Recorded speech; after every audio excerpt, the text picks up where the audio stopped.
तो अस्सलाम वालेकुम परदेसी भाइयों। आज का वीडियो बहुत इंपॉर्टेंट होगा उन लोगों के लिए जो लोग भी मुझसे फेसबुक, इंस्टाग्राम पे या फिर यूट्यूब के कमेंट में अपना सवाल करते हैं फाइनल एग्जिट, प्रूफ से रिलेटेड या फिर खफाले से रिलेटेड, छुट्टी से रिलेटेड, मतलब से रिलेटेड। तो आज की इस वीडियो में मैं इन्हीं सारे कमेंट को क्लियर करने वाला हूँ। जो आपका डाउट होता है उसको क्लियर करने वाला हूँ। तो ये वीडियो बहुत इंपॉर्टेंट होगा उन लोगों के लिए जो इस तरह का सवाल करते हैं। तो इस वीडियो को पूरा फुल वॉच ज़रूर करें ताकि हो सके इसमें आपका कोई सवाल छिपा हो जो आपको जानना ज़रूरी होगा। तो चलिए वीडियो को करते हैं स्टार्ट। यहाँ पे एक मेरे भाई का सवाल है, भाई जिनके पास कीवा कॉन्ट्रैक्ट नहीं है तो वो कफाला ले सकते हैं क्या? 6 मंथ हो गया है, कफाला हो सकता है क्या? नहीं, जिनका कीवा पे कोई कॉन्ट्रैक्ट नहीं है, as per Saudi labour law कम से कम उनको अपने स्पॉन्सर के पास 1 साल काम किए हुए हो जाना चाहिए, उसके बाद वो कफाले का हक रखते हैं।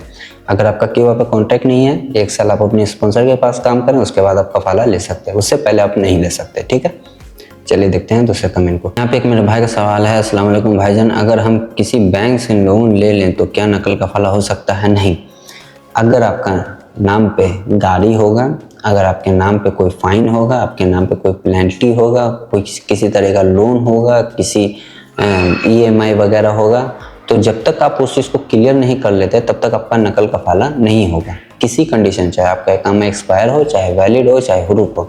जब तक आप उन सारे फाइन पेनल्टी को पे नहीं कर देते हैं तब तक आपका नकल कफाला नहीं होगा। इस चीज़ का आप लोग ख्याल रखें। ठीक है, चलिए देखते हैं दूसरे कमेंट को। यहाँ पे एक मेरे भाई का सवाल है, क्यूबा से 60 दिन में कफाला या एग्जिट का मैसेज आया तो फिर कफाला भी नहीं हो पाया और मुझे एग्जिट लगवाना पड़ा, क्या अब मेरा कोई भी तरीका है, कफाला हो सकता है? देखिए, अगर आपका क्यूबा की तरफ से 60 दिन का मैसेज आया, आपने कफाला भी नहीं लिया 60 दिन के अंदर में, इलीगल फाइनल एग्जिट भी नहीं लिया, उसके बाद आपने फाइनल एग्जिट लिया, तो आपका कफाला कभी ज़िंदगी में नहीं होगा, आपको फाइनल एग्जिट ही जाना पड़ेगा।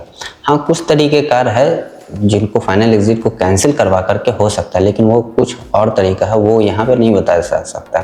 तो जिनको फाइनल एग्जिट हटवा करके कफाला लेना, वो मुझसे रब्ता करें, इंशाल्लाह उनका काम हो जाएगा। ठीक है, चलिए देखते हैं दूसरे कमेंट को। यहाँ पे एक मेरे भाई का सवाल है, सर मैं कफील के पास से भागा हूँ, हमको 2 साल पूरा हो गया है, लेकिन कफील ने अजीज केस कर दिया, 2 महीना हो गया है भाग के, क्या मैं घर जा सकता हूँ? देखिए, अजीज केस क्या होता है पहले ये समझ। अजीज केस जो है, अजीज यहाँ पे सब बोलते हैं, अजीज होता क्या है वो किसी को पता ही नहीं। अजीज होता है मतलूब, चोरी। ठीक है, गाड़ी का चोरी हो गया, चाहे पैसे का चोरी हो गया, तो इस तरह की चीज़ों को अजीज भी बोलते हैं, मतलूब भी बोलते हैं। तो इन कंडीशन में आपका कफाला होगा ही नहीं। हाँ, साथ ही साथ आप एग्जिट भी नहीं जा सकते। इसके लिए आप मकतब मोल में कंप्लेन करें, उसके बाद ही आपका कुछ हो सकता है। आपके हक में फैसला आ गया तो फिर आप एग्जिट लो या कफाला लो, लेकिन जब तक आप कंप्लेन नहीं करोगे तो ना तो आपका कफाला होगा और ना ही आपका एग्जिट भी लगेगा। आपके ऊपर ट्रैवल बैन लगा रहता है, आप सऊदी से जा ही नहीं सकते। ठीक है, चलिए देखते हैं दूसरा कमेंट। यहाँ पे एक मेरे भाई का सवाल है, भाई मुझे 5 महीना हुआ है सऊदी अरेबिया में, इकामा 2025 6/7 एक्सपायर होगा, 2 साल का कॉन्ट्रैक्ट है, भाई क्या डिपोर्ट हो सकता हूँ? देखिए, इकामा वैलिड हो और कॉन्ट्रैक्ट भी वैलिड हो, दोनों कंडीशन में आप डिपोर्ट हो सकते हैं, कोई दिक्कत नहीं है, लेकिन सहाय खास वाले डिपोर्ट होने का कोशिश ना करें, क्योंकि सहाय खास वाले को डिपोर्ट होने में बहुत मुश्किल होता है। अगर इकामा वैलिड है तो, एक्सपायर है तो कोई दिक्कत नहीं, लेकिन अगर सही खास का इकामा वैलिड हो तो डिपोर्ट होने की कोशिश न करें, उल्टा आप ही को परेशानी होगा। और अगर एक्सपायर है तो फिर कोई मुश्किल नहीं। और दूसरी बात है कि अगर आप दूसरी कंपनी में हैं तो फिर आपका इकामा वैलिड हो चाहे एक्सपायर हो, आप डिपोर्ट हो सकते हैं, सेटिंग के थ्रू डिपोर्ट हो जाता है आदमी, ऐसा कोई बात नहीं है। ठीक है, चलिए देखते हैं दूसरे कमेंट। यहाँ पे एक मेरे भाई का सवाल है, 10 फेल है तो बारकोड पे आएगा क्या पासपोर्ट में, ई पासपोर्ट में? देखिए, पासपोर्ट अगर आपका ECR हो या ECNR हो, दोनों कंडीशन में आपके पासपोर्ट पे बारकोड होगा ही होगा, क्योंकि 2017 के बाद से ये रूल हो गया कि पासपोर्ट पे बारकोड होना लाजिम है। जिनका नहीं था उन्होंने रिन्यू करके बनवाया, और जिनका एक्सपायर था तो वो जब उनका नया बन के आता है तो वो बारकोड आ जाता है। तो आपका पासपोर्ट चाहे ECR हो चाहे ECNR हो, दोनों कंडीशन में आपके पासपोर्ट पे बारकोड होगा ही होगा, वो आपको बोलने की जरूरत नहीं, वो ऑलरेडी प्रिंट होके ही आता है। ठीक है, चलिए देखते हैं दूसरे कमेंट को।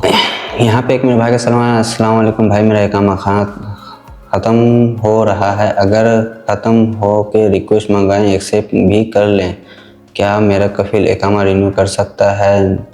नहीं, रिक्वेस्ट जुमा को एक्सेप्ट करूं तो सक्सेसफुल हो जाएगा क्या? देखिए, इकामा आपका एक्सपायर है, आप रिक्वेस्ट मंगा के एक्सेप्ट कर सकते हैं, कोई दिक्कत नहीं है। हाँ, बात रही रिन्यू करने का, तो अगर एक बार आपका कफाला हो गया तो कंपनी आपका जो है कफील आपका रिन्यू नहीं कर पाएगा, क्योंकि उसमें जो है स्पॉन्सर चेंज हो जाता है। हाँ, अगर कफाले से पहले रिन्यू कर दिए तो फिर वहाँ पे कंडीशन ये होगा कि आपका सेकेंड अप्रूवल फिर आपके कफील का चाहिए, क्योंकि आपने तो अप्रूव कर दिया लेकिन आपके कफील का अप्रूवल चाहिए, उसके बाद ही कफाला होगा। अब बात रही यहाँ पे कि जुमा के दिन या फिर सैटरडे के दिन, भाई किसी दिन भी आप करोगे, क्योंकि क्यूबा का प्लेटफॉर्म मैन आदमी उसको हैंडल नहीं करता, वो सारा चीज़ जो है सिस्टमेटिक है, कंप्यूटराइज है, ऑटोमेटिक सारा चीज़ होता है। तो आप जुमा के दिन करो चाहे जुमरात के दिन करो, आपका अप्रूवल हो जाता है वहाँ पे, ठीक है। चलिए देखते हैं दूसरे कमेंट को। और आप लोगों से यार रिक्वेस्ट है कि जो लोग भी इतना सवाल करते हैं यार, मुझे वीडियो बना करके आपके डाउट को क्लियर करना पड़ता है, तो इसीलिए आप लोगों से रिक्वेस्ट है कि आप लोग मुझसे यूट्यूब के लाइव स्ट्रीम में ज्वाइन होकर के अपने सवाल को कर लिया करें। वो ईजी होता है मेरे लिए जवाब देना, क्योंकि वहाँ पे इजी होगा तो मैं आपको सारे सवाल का जवाब फटाफट दे देता हूँ। अब उसके अगर आप कमेंट करते हो तो मुझे इतना लिखना पड़ता है, और साथ ही साथ मुझे वीडियो बना के आपके डाउट को भी क्लियर करना पड़ता है। तो आप लोग वहाँ पे थोड़ा सा स्ट्रीम में ऐड हो जाया करें और वहाँ पे अपने सवाल को कर लिया करें, ठीक है। चलिए देखते हैं दूसरे कमेंट को। यहाँ पे एक मेरे भाई का सवाल है, भाई मेरी कंपनी 1 साल से मुझे काम भी नहीं दे रहा है, सैलरी भी नहीं दे रहा है, लेकिन इकामा बना रहा है, बैठा के रखा, क्या मेरा कफाला हो जाएगा? Please tell me bro. देखिए, as per Saudi labour law ये आपका हक रखता है कि अगर कफील कंपनी 3 मंथ से सैलरी ना दे, या फिर कंपनी आपको बैठा के रखे, आपसे काम ना करवाए, उसके पास काम ना हो, या फिर उसका मुसस्सा बंद हो जाए, तो इन सारे सूरतों में आपका हक है, आपका राइट है कि आप कफाला ले सकते हैं। अब लेना किस तरीके से है कि आपको सबसे पहले जाना है मकतमुल जाके कंप्लेन करना है कि भाई मेरे कफील कंपनी ने मेरा 3 मंथ से सैलरी नहीं दिया, 1 साल से बैठा के रखा है, काम पे नहीं लेके जा रहा, उसका काम नहीं है, या फिर उसका मुसस्सा बंद हो चुका है, लेकिन मुझे ना कफाला दे रहा ना एग्जिट दे रहा। तो उस सूरतों में आपका कफाला भी होगा, फाइनल एग्जिट भी होगा, साथ ही साथ जो आपका एंड ऑफ सर्विस होता है वो भी मिलेगा, ठीक है। तो वहाँ पे जाके कंप्लेन करने से आपका सारे परेशानी का हल हो सकता है, ठीक है। चलिए देखते हैं दूसरे कमेंट को। यहाँ पे एक मेरे भाई का सवाल है, भाई मेरा कॉन्ट्रैक्ट ख़त्म है, आईडी एक्सपायर, कीवर्ड टर्मिनेट हरूफ लगने के बाद क्या कंपनी हमें भेजेगी? आपसे जानना पड़ेगा। देखिए, अगर आपका कीवर्ड कॉन्ट्रैक्ट टर्मिनेट है, हरूफ लगा हुआ, आईडी भी एक्सपायर है, कंपनी आपको ज़्यादातर चांसेस है 90% की नहीं भेजेगा। उसका रीज़न है कि उसको एग्जिट लगाना पड़ेगा, जो कि वो नहीं लगा सकता।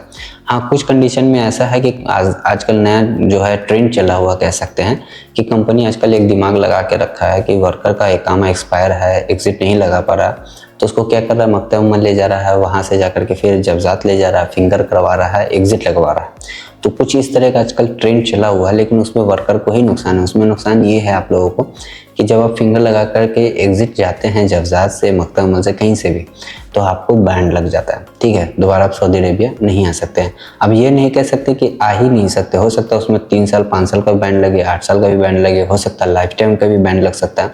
तो ये कुछ क्लियर नहीं है, ठीक है। चलिए देखते हैं दूसरे कमेंट को। यहाँ पे एक मेरे भाई का सवाल है, भाई मैं एग्जिट चला गया था, मेरा पुराना लाइसेंस एक्सपायर नहीं हुआ, मुझे न्यू इकामा नंबर पर लाइसेंस चाहिए, क्या इसके लिए मेडिकल टेस्ट भी करना होगा? देखिए, आप लोग समझ लें कि अगर आप कंपनी से कहीं पे भी जाएं, कफील से भी जाते हैं, आपका आईडी एक्सपायर था, आप एग्जिट चले गए, आपका जो ड्राइविंग लाइसेंस है वैलिड रहता है, तो उस सूरत में आपको ड्राइविंग लाइसेंस फिर से री इशू यानी रीन्यू करवाना पड़ता है। सीधी बात, उसका प्रोसेस ये होता है कि आपको अपने पुराना इकामा नंबर यानी कि इकामा का कॉपी, नया इकामा का कॉपी, वो सब चीज़ ले जा करके आपको मरूर में सबमिट करना पड़ेगा। फिर आपका मेडिकल टेस्ट होगा, उसके बाद आपको टेस्ट भी ड्राइव देना पड़ेगा, थोड़ा बहुत, ज़्यादा नहीं लेकिन थोड़ा बहुत देना पड़ेगा। उसके बाद आपका जो है ड्राइविंग लाइसेंस फिर से री इशू हो जाएगा, वही सेम चीज़, ठीक है, लेकिन नया बन के आपको मिलेगा, ठीक है। उसमें आपका इकामा नंबर चेंज हो जाता है और दूसरे इकामा नंबर से अटैच हो जाता है। तो आज की इस वीडियो में मैंने इन्हीं सारे कमेंट को क्लियर करने की कोशिश किया है, जो आपका डाउट होता है उसको क्लियर करने की कोशिश किया है।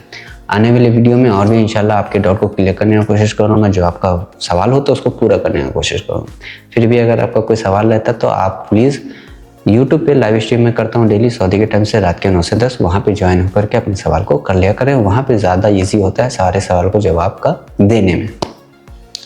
तो आज की इस वीडियो में इतना ही। आई होप कि मेरा वीडियो आपको पसंद आया हो, और अगर वीडियो पसंद आया हो तो प्लीज़ चैनल को सब्सक्राइब जरूर कर लेना आप लोग, और वीडियो पसंद आए तो एक लाइक दे करके नोटिफिकेशन बेल आइकन को ऑल पे क्लिक ज़रूर कर लेना, और इस वीडियो को ज़्यादा से ज़्यादा शेयर करते रहना दूसरों तक भी, ताकि दूसरे लोगों को भी इस तरह का इन्फॉर्मेशन मिलता रहे। तो चलिए फिर मिलते हैं नेक्स्ट वीडियो में एक नए टॉपिक के साथ, तब तक के लिए